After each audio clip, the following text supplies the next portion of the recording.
Gujarat focus ન્યૂઝમાં આપનું હાર્દિક સ્વાગત છે. હું હિરલ. આજના મુખ્ય સમાચાર. શ્રી હરેન્દ્રસિંહજી સરવૈયા રાજપૂત સમાજ ભવન ખાતે એક્ઝિબિશન 6 અને 7 સપ્ટેમ્બરના દરમિયાન સવારના 10મી રાત્રિના 7 વાગ્યા સુધી યોજાશે. આ એક્ઝિબિશન વર્લ્ડ રેકોર્ડ માટે નોમિનેટ પણ થયું છે. આ એક્ઝિબિશન અંતર્ગત સ્ટોલ ગ્રાહક બહેનોને આભારપત્ર અને વર્લ્ડ બુક ઓફ રેકોર્ડના સર્ટિફિકેટ વિતરણ કરવામાં આવશે. આ એક્ઝિબિશનના ઉદ્ઘાટન પ્રસંગે પ્રમુખબા શ્રી દક્ષાબા સિસોદિયા, ઉપપ્રમુખબા શ્રી પ્રકાશબા ગોહિલ, મંત્રીબા શ્રી અર્ચનાબા પુવાર, સલાહકારબા શ્રી ભાવનાબા ઝાલા, કન્વીનરબા શ્રી ગીતાબા વાઘેલા તેમજ ट्रस्टी मंडलना श्री अश्विनसिंहजी सरवैया उपस्थित रहेंगे। जय माता जी, मेरा नाम गीताबा वाघेला और सबसे पहले मैं मीडिया मित्र का धन्यवाद पाठवती हूँ क्योंकि आपके द्वारा जो यहाँ कार्य होने जा रहा है उसकी सबको उसका पता चलेगा। यहाँ कल हमारे यहाँ 105 से ज़्यादा स्टॉल बनाने जा रहे हैं।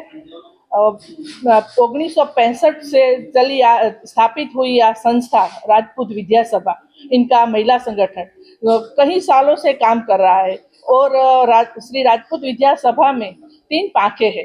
राजपूत विद्या सभा, महिला संगठन, युवा संगठन सब मिलके यहाँ काम करते हैं और सेवा ही करते हैं। यहाँ कोई नौकरी या पैसा कमाने के लिए नहीं आते, सब लोग सेवा करने के लिए आते हैं। और छेले और जो घर पे रह के अपना आंगन क्रॉस करके बाहर नहीं निकलती उन महिलाओं के लिए काम करते हैं और वही महिलाएं यहाँ पे आएगी और पूरे गुजरात से आएगी और उनका स्टॉल लगाएंगी और ये प्लेटफॉर्म देने जा रहे हैं कि सब महिलाएं अपने अंदर छुपा हुआ जो टैलेंट है वो बाहर ला सके और उनके जो पैसे आएंगे उससे भी अपना और अपने जो मौज शौक है वो भी अपना पूरा कर सकेंगे। महिलाएं काम करेगी, मर्दों के साथ कंधे से कंधा मिला के चलेंगे तो ये देश भी आगे बढ़ेगा, गुजरात भी आगे बढ़ेगा। और राजपूत विद्या सभा एक ऐसी संस्था है और वो सिर्फ महिलाओं के लिए उत्थान के लिए काम करती है और यहाँ हर किसी काम के लिए महिलाएं आती है, अपना स्टॉल लेके आती है और यहाँ हमारा आगे गृह उद्योग है वो भी चलाने आती है महिलाएं। और वो जो महिलाएं हैं उनको हमने एक नया नाम दिया है जो विधवा महिला नहीं बोलते, हाँ तपस्विनी बहनों कहते हैं, उसका मान भी बढ़ जाता है। और वही संस्था में हर साल नया नया प्रोग्राम होता है और सभी प्रोग्राम में हमारी सभी महिलाएं एकजुट होकर काम करती है। जय माता जी, હું સુખદેવસિંહ વાઘેલા, મહામંત્રી શ્રી રાજપૂત વિદ્યા સભા ગુજરાત. આજે આપ સૌ અહીંયા પધાર્યા એ બદલ પહેલાં તો આપ સૌનો ધન્યવાદ કરું છું, કારણ કે આજે 5મી સપ્ટેમ્બર એટલે શિક્ષક દિન અને શિક્ષક દિનના સરકારના પણ ભરપૂર કાર્યક્રમો હોય તે છતાં આજે બહેનોનો કાર્યક્રમનું કવરેજ લેવા માટે આપ સૌ પધાર્યા છો તે બદલ દિલથી આપ સૌને આવકારું છું. સૌથી પહેલાં તો આપને જણાવી દઉં કે રાજપૂત વિદ્યા સભા 1964ના સાલથી કાર્યરત છે અને જુદા જુદા કાર્યક્રમો કરતી રહેલી છે. એમાં ખાસ કરીને સામાજિક, શૈક્ષણિક અને સાંસ્કૃતિક કાર્યક્રમો વિદ્યા સભા કરતી હોય છે.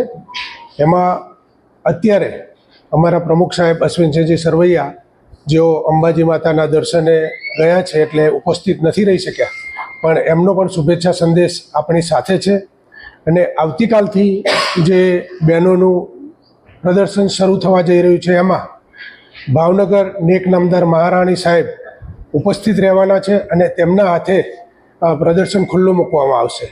ત્યારબાદ રવિવારે સાંજે 4 વાગે રાજકોટ મહારાણી સાહેબ ઉપસ્થિત રહેવાના છે અને ત્યારે વર્લ્ડ બુક ઓફ રેકોર્ડમાં જે આપણે નોમિનેટ કર્યું છે એના સર્ટિફિકેટ વિતરણ પણ એમના હાથે કરવામાં આવશે.